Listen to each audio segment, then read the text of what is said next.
Hello बच्चों, कैसे हो आप लोग। उम्मीद है आप अच्छे होंगे। लेकिन बहुत से बच्चे बहुत परेशान होंगे, उन्होंने जो फिजिक्स का पेपर दिया है, ठीक है, या मैं बहुत बहुत बात बोलूँ, क्लास 10th में मैथ्स का पेपर दिया है, बच्चे बहुत परेशान हैं। इस वजह से नहीं कि पेपर हार्ड आ गया, इस वजह से परेशान है, कुछ सेट इजी थे या मॉडरेट थे और कुछ सेट में कुछ ज़्यादा ही हार्ड आ गया। भाई कोई ये जेई का एग्ज़ाम तो है नहीं, चलो नॉर्मलाइजेशन हो जाएगा। यहाँ तो भाई पेपर जो है चेक इंडिविजुअल होना है और हो सकता है किसी के नंबर ज़्यादा है किसी कम। तो बहुत सारे यूट्यूब पे टीचर हैं जो इस बात को उठा रहे हैं, तो मैंने कहा मैं भी इस बात पे बात करता हूँ बच्चों के लिए, ठीक है, जिससे कि मैं भी यार बच्चों की हेल्प कर पाऊँ, तो ये बहुत अच्छी चीज़ होगी। ठीक है, अब मैंने क्या करा, एक तो सीबीएसई की वेबसाइट से मैंने सीबीएसई की मेल आईडी जो है जिस पे हम मैसेज कर सकते हैं वो मैंने निकाली है। दूसरा मैंने एक एप्लीकेशन भी लिखी है, वो आपको एप्लीकेशन आपको नहीं लिखनी है, मैं इसकी वर्ड फाइल आपको दे दूंगा, आपको बस नाम चेंज करना है और आपको भी भेज देना है मेल आईडी पे, जिससे कि सीबीएसई को पता चल पाए कि भाई एक्चुअल में प्रॉब्लम है क्या। चलो मैं थोड़ी बात करता हूँ प्रॉब्लम है क्या। जैसे देखो, जो बच्चे क्लास 12 के होंगे तो फिजिक्स का पेपर उन्हें हार्ड लगा होगा कुछ सेट्स में, और कुछ सेट्स नॉर्मल रहे होंगे, ठीक है। अब केमिस्ट्री का कैसा आएगा, कहीं फिर से केमिस्ट्री में भी ऐसे ही ना हो, या फिर बाद में मैथ्स के पेपर में ऐसा ना हो। या जिन बच्चों का क्लास 10th की बात करूं, ये 12th का हो गया, 10th में मैथ्स का पेपर हार्ड आया किसी किसी का सेट, अब उनका साइंस का पेपर है, तो ये सब अगर ना हो तो बढ़िया रहेगा। अब जैसे मैंने फिजिक्स के लिए बात करूं, क्लास 12th का एक फीडबैक पोल लगाया था जिसमें मैंने देखा इजी जो है वो सिर्फ 17%, यानी सोचो सिर्फ 17% बच्चा ऐसा है जिसको पेपर आसान लगा, बाकी बच्चों को या तो हार्ड लगा या फिर मॉडरेट था, बस पास ही हो जाऊं। 61%, यानी पास हो रहे हैं बस बच्चे 61%।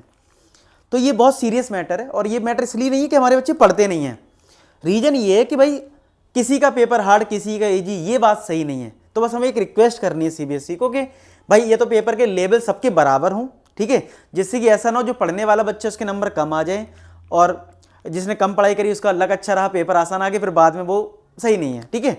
तो देखो, अब इसके लिए क्या करा मैंने, मैं बताता हूँ आपको, मैंने एक एप्लीकेशन लिखी है, देखो इस तरीके से, to the controller of examination, central board of secondary education, new Delhi. Request क्या है, रिक्वेस्ट फॉर नॉर्मलाइजेशन या लीनियंट चेकिंग, यानी कि कॉपी जो है लीनियंट चेक हो जिस पेपर में हार्ड आया है, ठीक है, difficulty level of certain question paper, उसी में लीनियंट कॉपी चेक हो जाए। फिर मैंने respected sir madam, with due respect I would like to bring to your kind notice that in the recently conducted CBSE board examination, certain question paper set of some subject were comparatively more difficult than other sets, ठीक है। Many students who were allotted these sets have reported that level of difficulty was significantly higher, which may adversely affect their overall performance। तो इस तरीके से मैंने एक पूरा mail लिखा हुआ है और नीचे मैंने अपना नाम लिख दिया है और डेट लिख दिया है। इसकी वर्ड फाइल मैं टेलीग्राम पे शेयर कर रहा हूँ, टेलीग्राम की लिंक आपको डिस्क्रिप्शन में मिल जाएगी। वहाँ पे बस आपको करना क्या है, वर्ड फाइल में अपना नाम चेंज कर देना है, और जिस डेट पे, जैसे आप आज वीडियो देख रहे हो तो आज की डेट डाल दो या कल की डेट डाल दो, इस तरीके से आप वो मेल डाल दो। मेल कहाँ डालना है वो भी मैं आपको बता दूँ, ठीक है, मतलब वो PDF आप अटैच कर दो मेल में, ठीक है। और मेल ID ये है, ठीक है। सब्जेक्ट में क्या लिखना, वही सब्जेक्ट जो मैंने, आप जैसे मेल करते हो मेल में सब क्या होता है, मेल ID चाहिए, मेल ID ये है, ठीक है, क्लियर।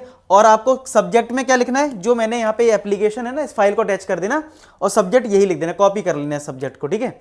और बस ये चीज़ हम कर देते हैं, इससे कम से कम पता तो चल जाए, जब कॉपी चेकिंग होगी तो कम से कम ये बात पता तो होगी कि भाई बहुत सारे बच्चों ने मेल कर रखा है, टीचर्स ने मेल कर रखा है कि भाई ऐसी चीज़ें हुई हैं, हो सकता है वो अवेयर ना हो इस चीज़ से, तो हम उनको अवेयर करने की कोशिश करते हैं। तो टेलीग्राम पे जाके इसकी वर्ड फाइल डाउनलोड कर लेना और वहाँ पे अपना नाम चेंज करके PDF बना के भेज देना, इतना काम आपको करना, उम्मीद है आता होगा, ठीक है। अब एक और बच्चों डाउट था कि भाई सर क्लास 12 मैथ्स के पेपर में आप क्या स्ट्रेटजी रहेगी, तो मैथ्स के पेपर में गैप की स्ट्रेटजी में, मैथ्स जब केमिस्ट्री का पेपर हो जाएगा 12th क्लास का तब मैं बताऊंगा। तब तक जो कॉमर्स वाले बच्चे हैं वो मैथ्स पढ़ सकते हैं, क्योंकि उनका 24 को एग्जाम है, फिर वो फ्री रहेंगे, उनका नेक्स्ट पेपर मैथ्स का ही है। या फिर जो बच्चे पढ़ सकते हैं मैथ्स, तो भाई उनके लिए क्या है कि मैंने रिसेंट में जो सेशन लिए थे थ्योरी प्लस PYQ बुक 1 और बुक 2 के, तो आप इनको कंप्लीट कर सकते हो, ठीक है।